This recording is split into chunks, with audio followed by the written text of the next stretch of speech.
Assalamualaikum warahmatullahi wabarakatuh. Jumpa lagi di channel Bulan Farm ya. Kita membahas tentang seputar pertanian, baik itu kopi, alpukat, dan durian ya. Kali ini kita akan membahas soal topiknya, kita nggak bertele-tele, langsung aja. Bagaimana caranya agar kopi itu tidak mudah diserang atau digerek ya dengan hama PBKU atau penggerek buah. Itu yang pertama topik kita. Lalu yang kedua, bagaimana caranya agar bunga itu jadi dan buahnya tidak mudah rontok. Nah, itu yang kedua. Jadi ada dua topik saja kita hari ini ya. Nah, ini sudah aku ambil sampel. Ketika ya, jadi seperti ini Abang. Jadi ketika aku kasih contoh yang kayak gini ya. Ketika ada cikal bakal dari tumbuhnya bunga ya, ini kan cikal bakal dari pembungaan, maka yang kita persiapkan yang pertama kali tinggi yang namanya P atau fosfat. Ya, boleh disiram, boleh dikocor, boleh juga ditabur. Kalau Abang mau nabur itu gunakan ya yang jenisnya TSP, tinggi fosfat ya. Ingat, gunakan TSP. Contoh misalnya Ponska dicampur TSP. Boleh juga Abang campur dengan KCL mahkota misal ya. Tapi KCL-nya misalnya Ponskanya 1 karung, TSP-nya 1 karung, KCL-nya hanya setengah karung. Oke. Lalu boleh Abang kasih yang namanya mikrotan atau mikrosil. Seperti itu. Silahkan juga dicampur dengan furadan. Itu silahkan aja, itu opsional saja. Nah, ketika fosfat itu tinggi daripada unsur yang lainnya, maka dia itu fosfat itu fungsinya dulu itu sebagai perangsang pembungaan. Ya. Nanti ketika dia sudah menjadi seperti ini, ya, sudah seperti ini, maka si fosfat itu akan melakukan pengisian daripada pembuahan, ngisi biji. Itu yang pertama. Setelah mengisi biji, dia itu akan mempertebal dari serat. Tahu ya di sini serat itu apa? Serat itu adalah daging dari biji kopi. Nah, ini kulit ini daging. Kalau dagingnya ini tebal, otomatis hama PBKU ketika dia mau menggerek itu bibirnya bisa sumbing. Ya. Misalnya gini, ada 100 biji. Kemungkinan bakalan bisa ditembus dengan hama penggerek buah, tetapi dari 100 itu hanya 10%. Tidak semuanya digereknya. Nah, karena adalah ketebalan dari pengisian serat tadi. Dan yang berfungsi untuk mengisi serat ini adalah fosfat. Pengisian biji, ya, berat biji, tonasi, itu adalah yang bekerja adalah fosfat. Serat adalah fosfat. Yang seperti ini, kerjanya adalah fosfat. Akar besar itu adalah yang merangsangnya juga fosfat. Nah, itulah fungsi dari fosfat. Boleh misalnya Abang tadi yang kita tabur, misalnya Ponska tadi sudah aku jelaskan, maka kalau mau dispray atau dikocor, kombinasinya yang paling jos Markotop yang pernah aku pakai ya, itu Ultradaf, fosfatnya 60%. Terus ku campur MKP, Superkal 900 dan juga Perkat. Kalau kita spraykan pada daun ya. Kita spraykan pada daun. Nah, tetapi kalau kita menggunakan superkal, di situ ada namanya superkalsium. Nah, superkalsium ini harus diaduk pada ember yang berbeda. Setelah dia terlarut, masukkan ke dalam tangki, barulah kita aduk namanya MKP dan juga Ultradaf. Kalau kita gabungkan ketiga jenis pupuk tadi, maka dia itu ada reaksi kimia sehingga pupuk itu tidak bisa larut atau akan menjadi menggumpal. Seperti itu kawan-kawan ya. Nah, kita lanjut. Lalu berapa kali kita harus menypraynya Bang? Nah, sebisanya 1 minggu 2 kali. Ya, untuk tahapan awalnya 1 minggu 2 kali. Agar cikal bakal dari bunga tadi ini sempurna. Dia itu akan merangsang titik tumbuh dari ruas ini menjadi bunga. Ya, merangsang dari titik tumbuh. Jadi di sini ruas ini tempat titik tumbuh bunga ya kawan-kawan. Nah, seperti itu. Ya, jadi berikan 1 minggu 2 kali. Baik itu dikocor, baik itu juga di-spray. Oke. Nah, lalu kalau untuk pembuahan tadi sudah serat dan segala macamnya sudah. Bang, apa yang terjadi apabila kita itu akan kelebihan dari fosfat, overdosis fosfat. Nah, overdosis fosfat juga bisa menyebabkan keracunan pada tanaman itu sendiri. Itu yang pertama. Yang kedua, bijinya itu akan kecil tapi padat. Kecil padat karena dia tuh fokus untuk pengisian. Kecil tapi padat. Ya, kecil padat dan pemasakan buahnya akan semakin jauh lebih cepat. Jadi gini Bang, kalau misalnya gini contohnya, ya, nah kecil ya. Nah, contohnya seperti ini. Ini biji, ketika abang rasa-rasa, wah ini sudah sangat besar bijinya, sudah sangat maksimal. Maka ketika abang pengen dia cepat merah, cepat matang, pemasakan buah, jenis buah apapun, alpukat, durian, kopi, dan sejenisnya. Kalau abang pengen dia cepat merah, cepat matang, maka yang harus abang tinggikan adalah fosfat. Oke? Tetapi ketika abang itu sudah memasuki misalnya kepadatan dari biji ini, contohnya aku kasih contoh kayak gini ya. Nah, aku ambil. Nah, seperti ini, misalnya yang kecil aku ambil kayak ini. Nah, yang kayak gini. Ini sudah padat dia isinya, ya, sudah padat, ya. Nanti abang tambahkan yang namanya kalium.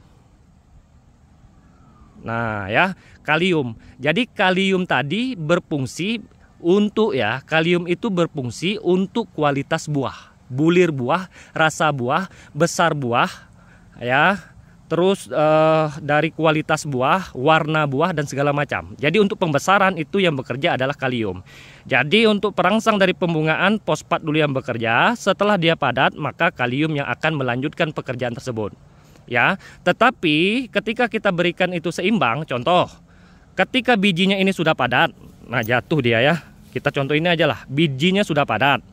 Terus, ya kan, abang awalnya kasih fosfat tinggi, maka harus diubah lagi kombinasinya. Komposisi atau oplosannya abang ubah lagi. Apa yang diubah? Jadi nilai P-nya harus seimbang dengan nilai K. Dan nitrogen tidak boleh lebih daripada 15 atau 16%. Misalnya N-nya 15, P-nya kasih 40, K-nya 40. Nanti pengisiannya akan maksimal, pembesarannya juga maksimal. Nah, jadi dia itu besar, padat, tidak kopong, dan dia itu timbangan tonasinya akan lebih berat. Nah, dan keunggulannya tidak mudah diserang oleh hama. Itu yang pertama. Baik itu dari penggerek buah, terus baik itu dari jamur. Ya, jamur-jamur ranting. Biasanya hitam-hitam di sini. Pernah lihat ya hitam-hitam di sini, di ruas-ruas ini hitam. Nah, karena unsurnya tadi tercukupi. Lalu kenapa kita kasih yang namanya superkal atau kalsium? Kalsium tadi untuk mempertebal dari dinding sel ini, sel tanaman, sehingga tidak mudah diserang yang namanya jamur. Jamur satu, penggerek batang satu. Kebanyakan masalahnya ketika nitrogen tinggi, ya, mendominasi di lahan Anda, maka tanaman itu ketika dia lagi berbunga kayak ini, memang bunganya keren ya. Nanti ketika dia keluar biji-biji kecil-kecil kayak gini, itu biasanya berpotensi terserang hama upas. Itu yang pertama. Yang kedua adalah penggerek batang. Ya. Kenapa penggerek batang itu dan hama upas itu bisa datang? Karena yang pertama kali, ya, penggerek dulu lah saya bilang ya. Penggerek itu dia itu, coba lihat kutu kebul. Kutu kebul itu tidak pernah bersarang di batang tua. Dia selalu bersarang itu di sini. Yang muda-muda, yang hijau-hijau. Karena dia itu menyuntikkan, menginjekkan muncung dia itu, ya, baik itu dia menarik air, nutrisi dari batang itu, lalu mentransfer, ya, telur, indung telur, penggerek atau ulat dari penggerek batang itu sendiri. Nah, ketika dinding sel ini tidak keras, kekurangan kalsium, maka itu sangat gampang diserang namanya penggerek. Lagi berbunga kayak gini ya, sampai ke bawah itu bunga semuanya. Lagi berbunga-bunga kayak gini, tiba-tiba mati. Ya, tiba-tiba layu, tiba-tiba bijinya ini menghitam semuanya. Nah, itulah yang disebabkan oleh kelebihan dari nitrogen. Kok bisa Bang seperti itu? Apa alasannya? Karena kelebihan nitrogen, maka tanaman ini akan vigor, tinggi, jangkung, kurus, lalu tidak rapat dan tidak padat. Tinggi, jangkung, kurus, tidak rapat dan tidak padat. Ya. Dan airnya itu lebih banyak, dominan di dalam batang ini. Airnya lebih banyak sehingga batangnya ini loyo, lemah dia. Makanya sangat gampang terserang dengan namanya penggerek dan hama jamur-jamuran. Baik itu penggerek akar, batang, ya, atau jamur upas dan segala macam jenis hama yang ada di tanaman kopi itu sendiri. Nah, seperti itu kawan-kawan. Sampai sini sudah paham? Nah, kita lanjut.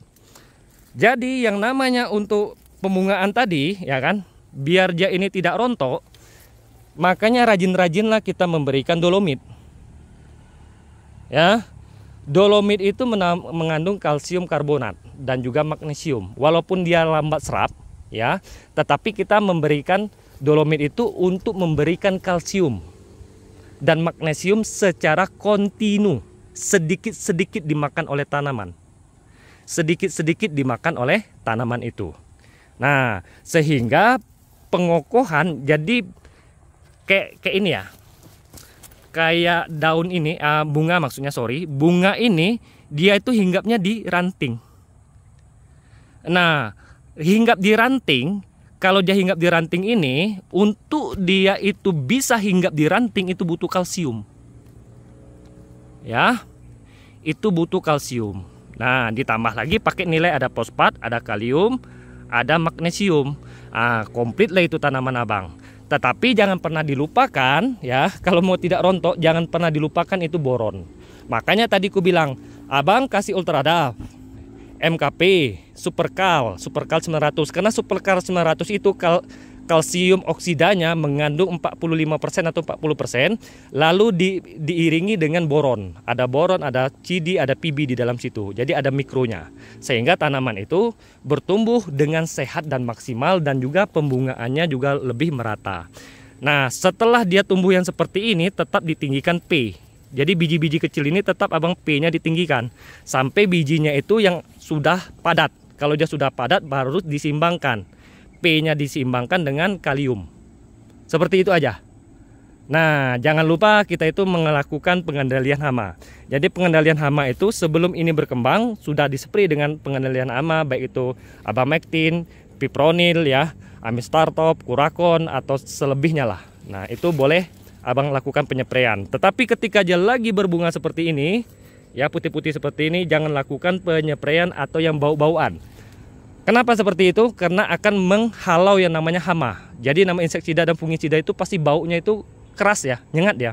Jadi dia itu akan menghalau hama dan menghalau yang namanya serangga. Ya, jadi kalau hama terhalau oke lah. Tapi kalau serangga untuk penyerbukan dihalau, maka nanti pembungaannya tidak sempurna atau menghitam dia di sini. Ya, seperti itu abang-abang. Oke, mungkin itu aja yang bisa aku sampaikan.